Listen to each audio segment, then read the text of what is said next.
will be presented by Dr. Haag, and it's on the duality of mechanisms in acid catalyzed hydrocarbon reactions. Dr. Haag? Thank you very much, Harold. I do want to thank the organizing committee for giving me the honor to participate in this very interesting symposium. And I'm very pleased to do so because our relationship, friendship with Dr. Sachtler goes back many, many years. I believe it was either 1959 or 1960, the Golden Conference, where our paths first crossed in the 60s. And it was aluminum we discussed at that time. And for many years it had continued and terminated, not terminated, but got another highlight when I was invited to be party of lecturer at Northwestern University, my old alma mater. And we shared many interesting discussions during that time as well.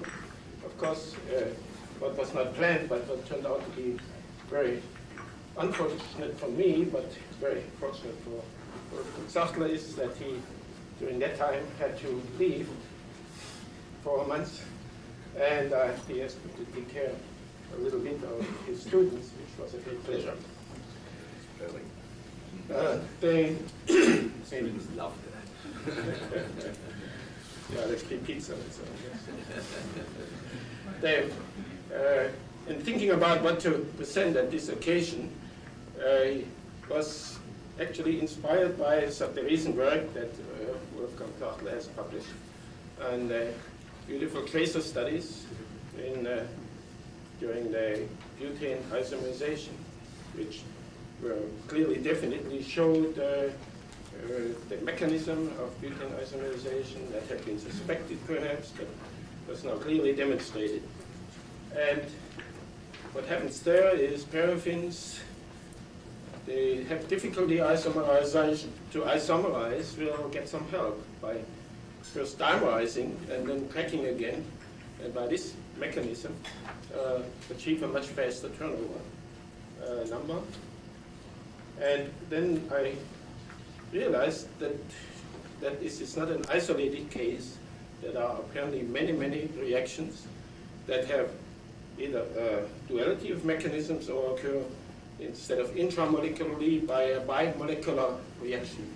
And I thought it might be nice to just briefly summarize this. It will have to be brief, the field is large, so a few things you have to take on faith, perhaps.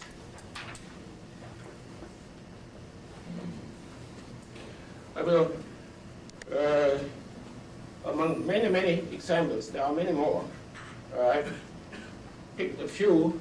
I will not talk about paraffin isomerization, because that will be covered much more later by work from Professor Sachtler, especially for butane. For hexane, we can say it's strictly intramolecular isomerization. Talk about then a few of these others in somewhat greater detail. Sardine isomerization has been recognized to go by two pathways. One is strictly monomolecular path, we could call it there for short, meaning just a protonation of metal group isomerizes and it desorbs. This is shown for the first step here, and then it continues again. And the desorption here, if we call it that, is fast relative to further reaction. So we get strictly a sequential reaction, ortho goes to meta, and meta goes to para. Now it has been recognized that large prozeolites at relatively low temperature by Walton and Werner Haag in the early 60s, that this reaction scheme applies. And apparent direct isomerization from ortho to para. And they clearly indicate this reaction is accompanied by disproportionation to toluene and trimethylbenzenes. Not only accompanied, but it turns out to be an intermediate, a common intermediate via formation of diphenyl methanes.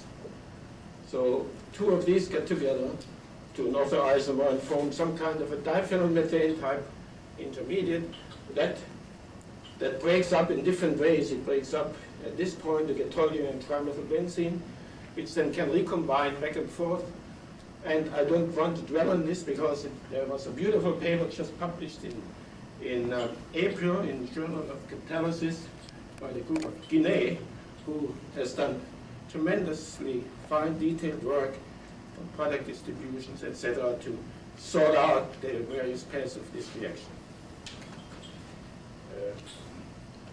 The general question that is raised, why would a molecule go through the trouble of forming a diphenyl methane and then decompose again?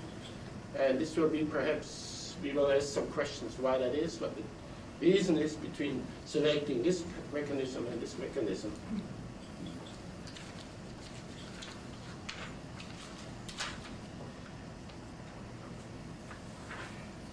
Ethylbenzene disproportionation likewise can occur by two different paths. The one is the same diphenyl methane intermediate, an alkylating of another molecule, two of those, to form this intermediate, which then breaks up again, if it breaks up here, in benzene and diethylbenzene. Or we find this to be applicable at low temperature again, especially with large zeolites. At high temperature, the reaction occurs exclusively via dealkylation and realkylation.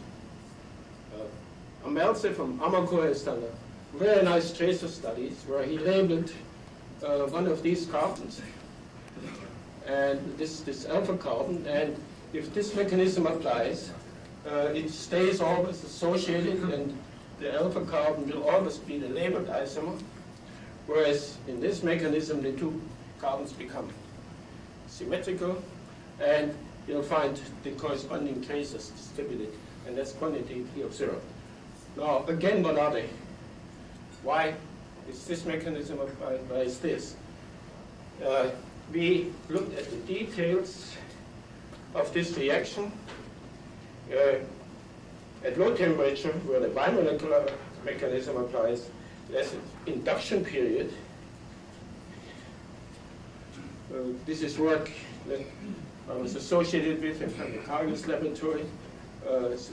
Induction period can be as much as 3 hours, during which we are building up some steady-state intermediate, and then it proceeds very beautifully.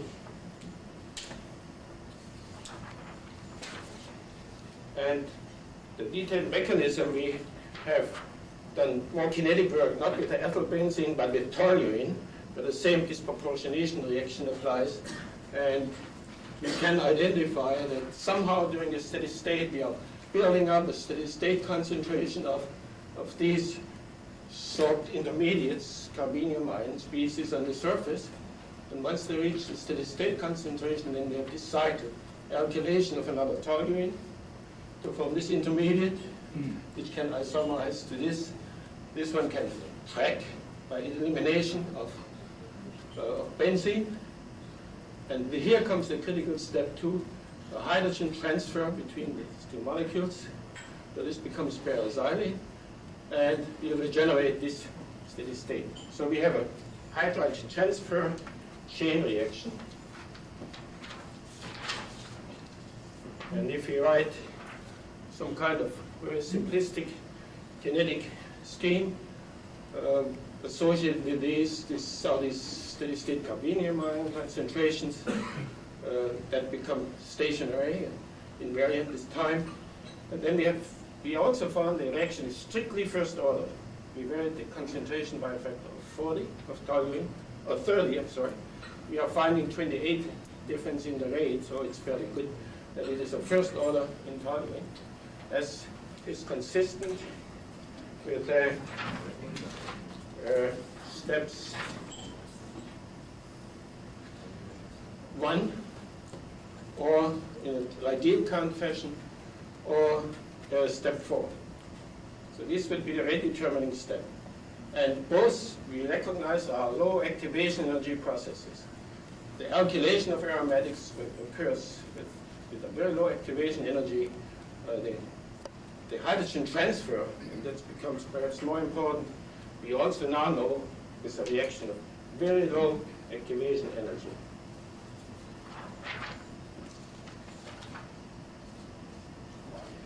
will come back to this a little bit later. Let me talk about olefin skeletal isomerization.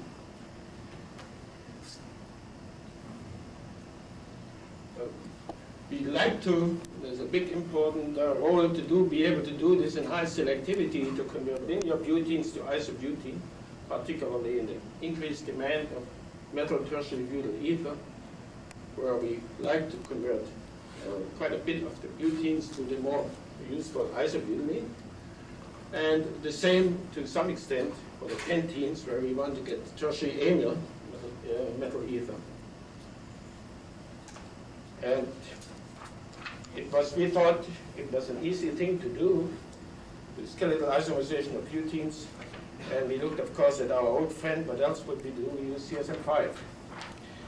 And I have plotted here the selectivity for isomerization for butene, pentene, and hexene on CSM5 at 450 degrees centigrade, 1 atmosphere pressure, as a function of conversion or approach to equilibrium. And we do find that butene reacts, yes, but only 36% of the product is isobutylene, and the rest is disproportionation products, C3 and C5, and some subsequent reactions of the C5s, especially at higher conversion. Whereas the pentene has a decent selectivity, although not good enough at high conversion. Hexene, I've added data where we can equilibrate xylenes to all the 17 isomers and reach thermodynamic equilibrium at a point where we have only 2% cracking. So this skeletal isomerization proceeds exceedingly fast and facile and highly selective. And it involves a lot of hydrogen addition and eliminations and consecutive reactions until thermodynamic equilibrium is reached by mass action law. So the question is, this was not completely unexpected. We knew from old work like Mauer that the transition state and the mechanism for butene isomerization involves normally formally a primary carbenium at one point, and that of the pentene as secondary. And this is given by the fact that the pentenes react about 80 times faster in our measurements than the butene. So we have a fast isomerization. Here the isomerization is slow and the side reaction takes over, namely disproportionation. Now how can we make this a useful reaction? These are data at 450, and if you keep that point in mind, we can show that by increasing the temperature, the selectivity goes up. So now at 550 degrees, the selectivity gets close to 70%, and of course it still suffers at high conversion. However, if we lower the pressure, selectivity can be increased further. This is not quite practical, of course, to do, but at least we begin to understand the factors driving this. And a very simple mechanistic scheme can account for this. The strict intramolecular isomerization should be have the following paths: protonation, skeletal isomerization somehow, and then elimination again. And the disproportionation will certainly go via a dimerization to a C8 intermediate, which cracks down to normal and isobutylene, but also to C3 and C5. And that seems to be the predominant pathway of the cracking under those conditions. So if we write a simple reaction rate law that includes this carbenium ion and the olefin, and the rate constant for one, this and this, and the sorption constant as well for this butene. And this likewise for this mechanism, and then they find that the ratio of the disproportionation reaction to isomerization should be a strong function of the butene concentration. How do you know that the isomerization is not mainly going via C8 intermediate here? while this here, Okay, as you say, the C8 intermediate yes, can also yes. would that go Well, beneficial to the initial ratio of C3 to C5 is twice as high as that of the isomer. That does not preclude that they come from the same intermediate. Oh no, I'm not saying this. Oh no, I'm just saying if we had only this pathway, Yeah. then we would find that if we lower the butane concentration, we should have essentially this path and the selectivity would be very high. These are the forces that govern the clean intramolecular isomerization of mass. If it takes place. And this is what we find. We are plotting the rate of disproportionation to isomerization as a function of olefin pressure. And as we go towards lower olefin pressure, we have clean intramolecular isomerization without any byproducts. That means 100% selectivity. So we can assume that this is the intramolecular isomerization.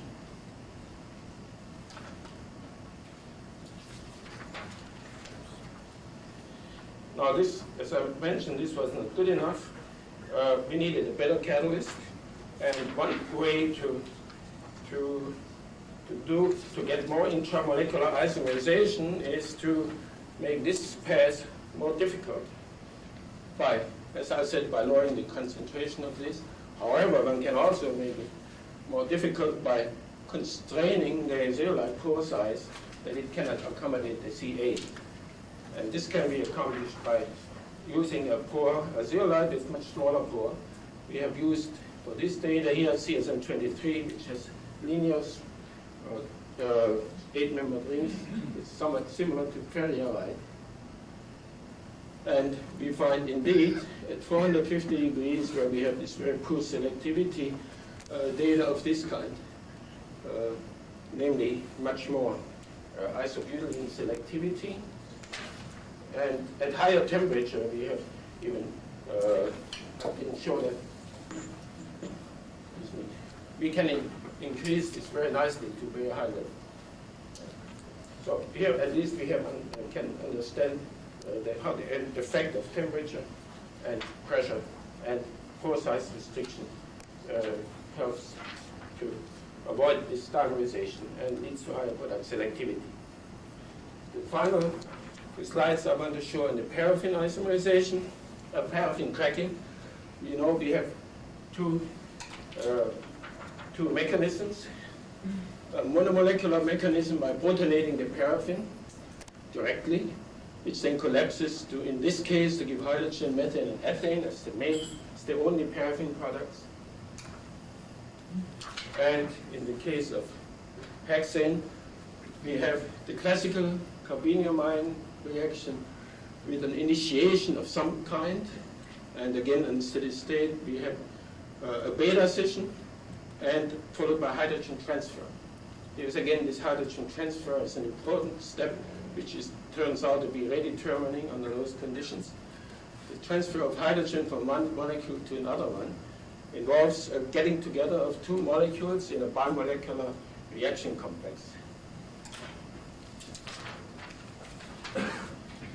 And we have under all conditions then a duality of these mechanisms, protonation of the paraffin to give this carbonium-ion intermediate which collapses, or a reaction with olefins, and this hydrogen transfer reaction leads to bimolecular.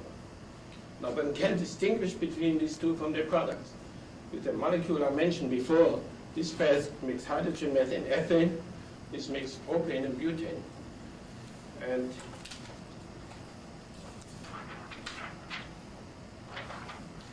one can quantify the kinetics of this. I don't think I want to take the time for that. It has been published. And we can come to the point where we say the fraction of reaction occurring via the bimolecular path is given by this kind of kinetic rate equation. It depends on the olefin concentration, depends on the sorption constant for the olefin, which goes down with higher temperature. And we then should see that the portion of the reaction occurring bimolecularly follows should increase with the olefin concentration, which means the conversion and the hydrocarbon particle pressure. And just one set of data for that. And here it is. This is the propane and the butane make. That's the fraction of reaction occurring bimolecularly. Is a function of olefin concentration, conversion, or hydrocarbon pressure. The higher the concentration of olefins, the more bimolecular reaction we have.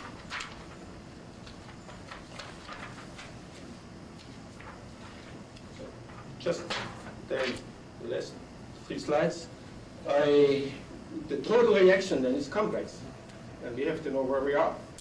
If we don't know, then we have a first order term, and then the bimolecular path given by this fraction here. And we have limiting cases at low pressures and so on. We get first order behavior in both cases, but we have different rate constants. And that looks like this. At high temperature, monomolecular cracking, low olefin sorption in the pores, we have 30 kilocalories. At low temperature, we have a very low activation energy, indicative of the easy hydrogen transfer, low energy path. And the molecules will follow the low energy path as long as they can. And that leads me then to the conclusions.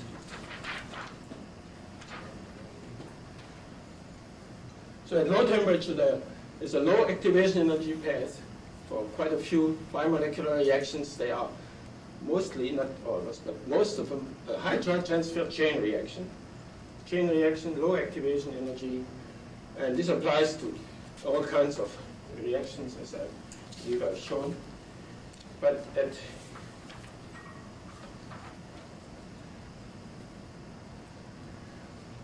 the relative to the bimolecular pathway, which seems energetically favored, the monomolecular reaction path is favored by high temperature. It has a higher activation energy. It has a lower absorption entropy problem of getting 2 molecules together. That becomes prohibitively expensive at high temperature. It has lower concentration of the adsorbed reactants, lower absorption constant at high temperature, and the equilibrium constant of the dimer is also thermodynamically lower. So this path becomes increasingly difficult at high temperature, and it gives a chance for the monomolecular path that has the higher activation energy. And of course, we can change the pressure and the zeolite pool, as I've shown. And that is perhaps the equivalent of something Professor Boudard mentioned.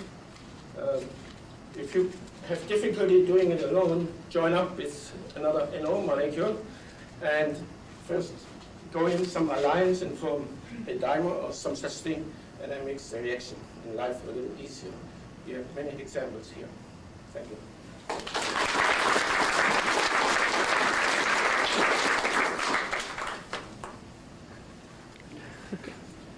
Thank you very much. I would like to make 2 remarks, if I may.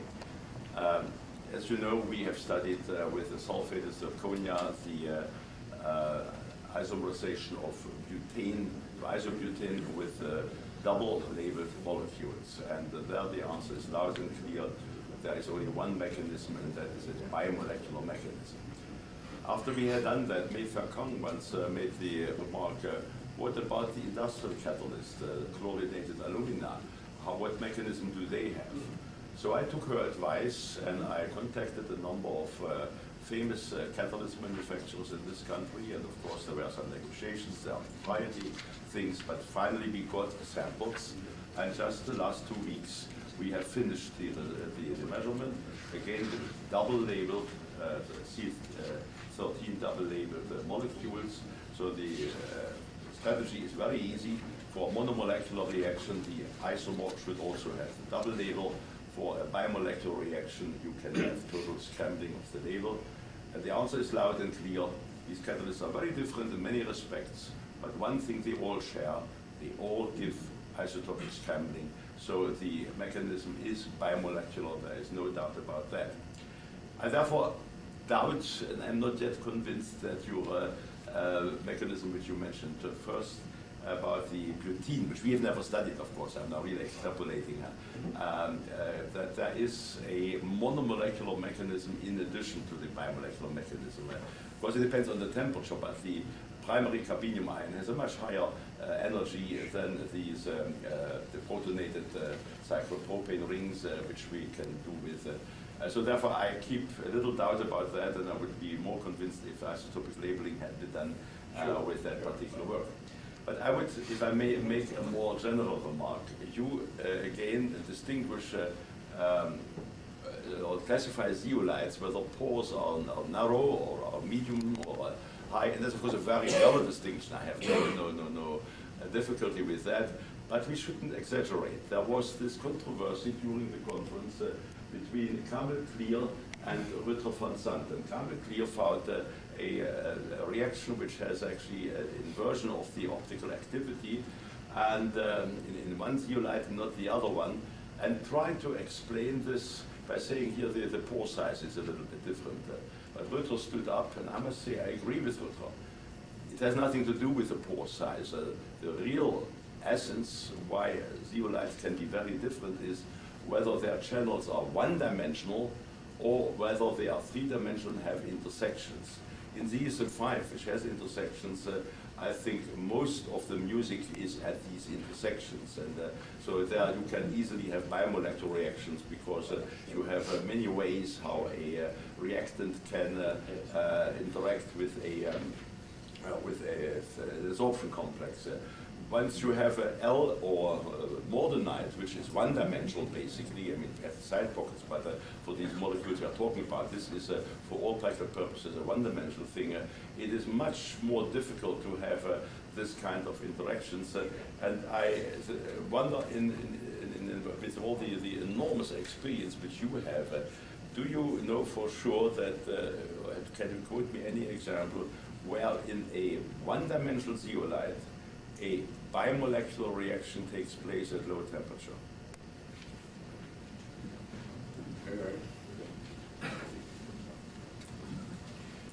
Not readily. I mean, in our at low temperature, certainly. butane case is really fascinating. With this sulfated zirconia, you have a huge rate. If you do it with platinum H mordenite in the same temperature region, the reaction rate is 0. As soon as you take pentane, which has no more the need of bypassing the primary carbenium ion by that trick of the dimerization, then the rates are comparable, and only the pentane on the ZSM5 has a little side reaction which is bimolecular and gives indeed then C from pentane. It is the intermediate is of course C10, so it's then C4 plus C6. In the platinum H mordenite, that's totally absent. And the kinetic parameters are different. In the platinum H mordenite, it is single file diffusion, whereas in the sulfated zirconia, there's no diffusion. So in that chapter, no biomolecular reaction in the one-dimensional zeolite, and that has only indirectly something to do with the pore size. It is mainly the absence of intersections, which, or of course, gauges. Sure. I have no disagreement with that, of course. I said it's a little smaller, CSM23, but I should have also said it's a single file, and that's the more important perhaps of the two, of course. Sure. Thank you. That's right. Sure. I think we have to move on again. Thank you again.